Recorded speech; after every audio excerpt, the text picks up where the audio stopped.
है कि देखिए कोई भी कुंभ है, ये कुंभ हिंदुओं का नहीं, ये सनातन का नहीं, ये देश का कुंभ है। कि वो जो आजकल जूस में मिलाने वाला कार्यक्रम है, रोटी पर बटर की जगह थूक लगाने वाला कार्यक्रम, ऐसा वहां भी कुछ कार्यक्रम चल गया तो आपको अंदाज है 40 करोड़ आदमी आएगा, 40 करोड़ कि कोई संभाल नहीं पाएगा। भाई बहुत सारे कारोबार करने भी आते हैं, नहीं नहाना चाहते हैं, कारोबार नहीं नहाना चाहते हैं वहाँ नहीं कुंभ में डुबकी लगाना चाहते हैं, संगम में उनकी आस्था सनातन में आ रही है। मुसलमान नहीं जाते, कौन जाएगा आपके कुंभ में जाकर के स्नान करेगा, पूजा करेगा, जब भारत की एक एक इंच भारत की भूमि सारे भारतीयों की है। तो आपको इस देश में रहने दिया जा रहा है, इसका ये मतलब नहीं कि आप हमारे धर्म के कार्य में हमारे मंदिरों में जाकर अपवित्रता फैलाएं। इस तरह की बदतमीजी करोगे तो हैदराबादी हम यूपी के नहीं उखाड़ सकेंगे। लठ मार के और पिछवाड़े पर लात मार के भगा दिया गया। पिछवाड़े पर लात जिस दिन पड़ेगी पता चलेगा। अगर यहाँ हिंसा फैलाने की कोशिश करोगे तो पिछवाड़े पर लात जरूर पड़ेगी।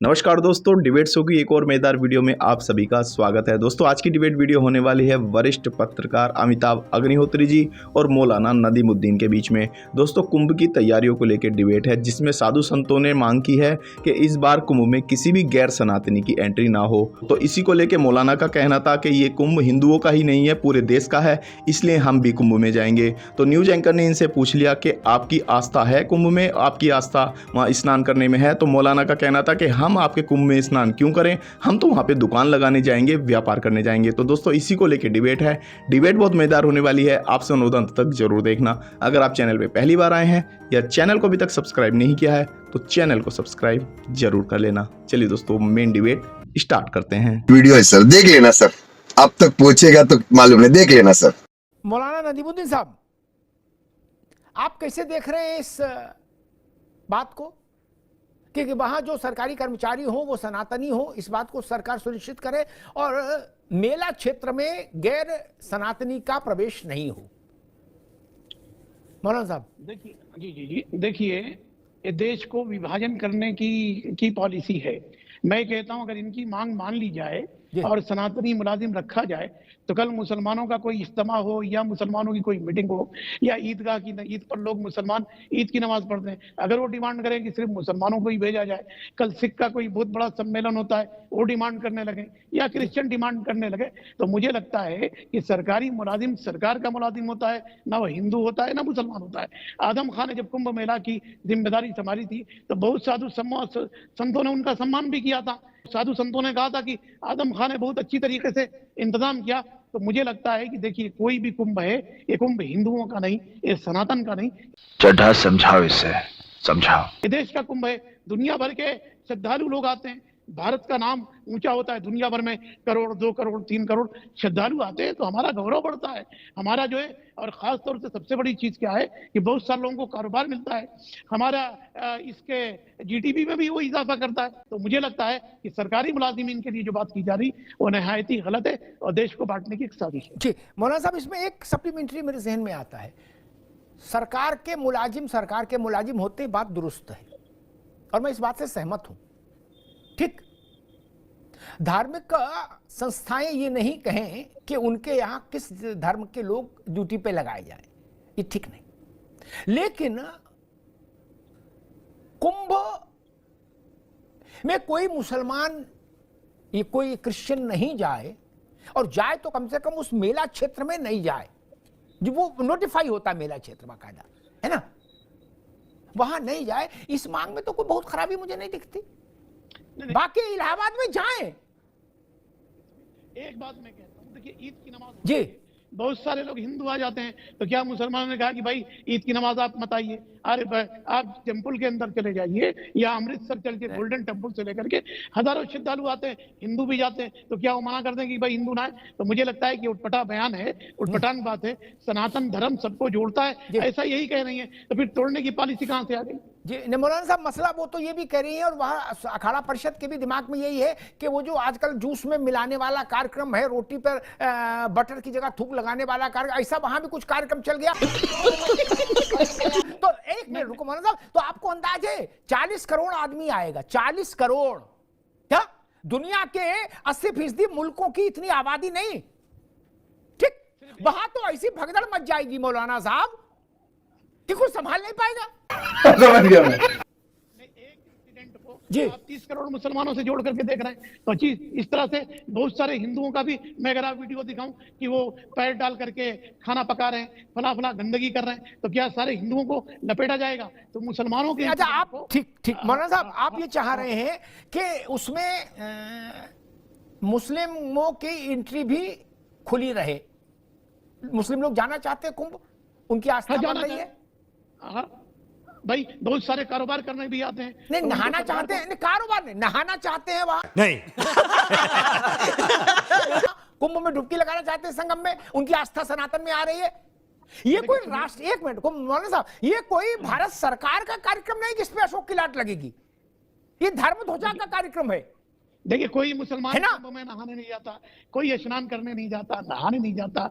कुंभ में कोई मुसलमान नहाने वहाने तो नहीं जानता, उसका आस्था इस्लाम पर है। मेरे कहने का क्या मतलब है कि इस तरह से डिवीजन करने की बात क्यों की जा रही? वैसे भी मुसलमान नहीं जाते, कौन जाएगा आपके कुंभ में जाकर के स्नान करेगा, पूजा करेगा? जब आपको जाना नहीं, उनको बुलाना नहीं, तो ये बात तय हो जाएगी भाई नहीं कोई आएगा। क्या समस्या है? या तो आप ये कहो कि नहीं हमको जाना है, तो बात तो आगे बढ़े। जब जाना नहीं, उनको बुलाना नहीं, अलग अलग रहो, शांति तो रहे कम से कम। मौलाना साहब, इसमें इतना ज्यादा सेंटी होने की भी क्या जरूरत किसी को? मक्का और मदीना में भी गैर इस्लामिक व्यक्ति नहीं जाता है ना? तिरुपति देवस्थान जिसकी चर्चा हमारे मित्र कर रहे थे मुन्ना खान साहब, वहां भी कोई गैर सनातनी नहीं जाएगा, और अगर गैर सनातनी जाएगा तो उसको एक शपथ पत्र साइन करना होता है मौलाना साहब कि हमारी आस्था बालाजी महाराज में है, सनातन में है, दस्तखत करने होंगे। क्या सोनिया गांधी ने किया है साइन, इंदिरा गांधी ने किया है,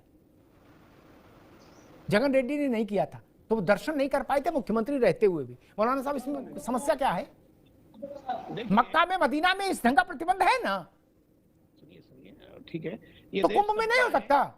देखिए, देश सबका है, मक्का मदीना की बात मत करिए। हिंदुस्तान में रहने वाले 140 करोड़ लोगों का है। क्या आप सरकारी मुलाजिमीन सिर्फ हिंदू जाएंगे? मेरा आपत्ति उस पर है, कैसे हिंदू जाएंगे? क्या हिंदू राष्ट्र है क्या? ये तो सबका है, 140 करोड़ लोगों का राष्ट्र है। क्या संविधान में ऐसा कोई है क्या? ये चीख चीख करके, चिल्ला चिल्ला करके बोल रहे थे कि हम आने नहीं देंगे। तो रामनवमी का जब जुलूस निकल रहा था तो कुछ मुसलमानों ने कहा कि हमारे एरिया से नहीं आना चाहिए, तो जब भी मीडिया ने कहा कि तुम्हारा एरिया है क्या, ये मेरा एरिया है क्या? भारत की एक एक इंच, भारत की भूमि सारे भारतीयों की है, तो आप कैसे कह देंगे कि इस एरिया में मत आइए, उस एरिया में नहीं आइए? अरे मक्का मदीना छोड़िए, वो इस्लामी कंट्री है। दुबई के अंदर से एक टेम्पल भी बना दिया गया, लोग दुबई के अंदर नहीं जा रहे हैं क्या? वो भी तो इस्लामी कंट्री है। तो मैं कहता हूँ कि भाजपा के एक प्रश्न पूछूंगा, अरे मुझसे मैं आपके कोई प्रश्न का जवाब नहीं देता। अभी बता दे भाई, अभी बता दे। देश में ऐसे तमाम मंदिर हैं जो भारतीय जनता पार्टी ने नहीं प्रतिबंध लगाया है, उस मंदिर के ट्रस्ट ने प्रतिबंध लगाया है। चाहे वो सोमनाथ का मंदिर हो, चाहे कांचीपुरम का कामाक्षी मंदिर हो, चाहे जगन्नाथपुरी का मंदिर हो, वहां पे गैर हिंदुओं का प्रवेश वर्जित है। ये आप समझ जाइए। आपको इस देश में रहने दिया जा रहा है, इसका ये मतलब नहीं कि आप हमारे धर्म के कार्य में, हमारे मंदिरों में जाकर के अपवित्रता फैलाए। ये अधिकार किसने दे दिया आपको? आप बताइए, अधिकार दिया है आपको? एक मिनट रत्नाकर जी की बात सुनिए जी, अभी मौलाना साहब के पास। रत्नाकर जी, आपने एक प्रश्न पूछा, मौलाना साहब का उत्तर सुन लीजिए। मौलाना साहब, देखिए मंदिर में आप किसको आने देंगे, नहीं आने देंगे, ये ट्रस्ट का अधिकार है। अभी एक खतरनाक बात बोल रहे हैं, क्या हम आपको रहने दे रहे हैं? ये किसका मुल्क है? अब मैं कहूं कि आपके बाप दादा का मुल्क है, मेरे बाप दादा का मुल्क नहीं। इस तरह की बदतमीजी करोगे तो हैदराबादी हम यूपी के नहीं उखाड़ फेंकेंगे। भाई सिर्फ कुछ ज्यादा नहीं हो गया? बदतमीजी मत करो, बदतमीजी करोगे तो भुगतोगे तुम, याद रखो। हम रहने दे रहे हैं, तुम्हारे बाप का है, मेरे बाप का मुल्क नहीं है, तुम हमको रहने दो। अरे तुम हमको, अरे छोड़ो, मौलाना याद रखो, छोड़ो, उखाड़ फेंकेंगे, उखाड़ देंगे। हैदराबादी है हम, अरे कोई नहीं भगाएगा। हाँ, अरे तुम भी जो चाहते नहीं होगा, तुम भी जो चाहते नहीं होगा, तो हिंदुओं का सम्मान करना पड़ेगा। अरे छोड़ो, तुम्हारा देश नहीं है। अंग्रेजों के तलवे चाटने वाले, अंग्रेजों के तलवे चाटने वाले तुम हमको क्या बोलोगे? मुंबई में हल्ला मचाने के लिए लठ मार के और पिछवाड़े पे लात मार के भगा दिया गया। तुम्हारे पिछवाड़े पर लात जिस दिन पड़ेगी पता चलेगा। अंग्रेजों के तलवे चाटने वाले अंग्रेज, अरे तुम भी मिला। कितने आए मौलाना, कितने मौलाना गए? तुम्हारे अरे जैसे तुम्हारा तो- मौलाना कितने आए और कितने गए, भाग गए तुम्हारा- मुगलों की औलाद चले गए यहाँ से। अगर तुमको देश में रहना है मौलाना, देश में रहना है तो हिंदुओं का सम्मान करना पड़ेगा, नहीं तो लात मार के भगाने में यहाँ पुलिस को देर नहीं लगती है। अगर कोई गलत काम करोगे, अगर यहाँ पे हिंसा फैलाने की कोशिश करोगे तो पुलिस वाले पे लात जरूर पड़ेगी, ये ध्यान रखना, ये भूलना मत।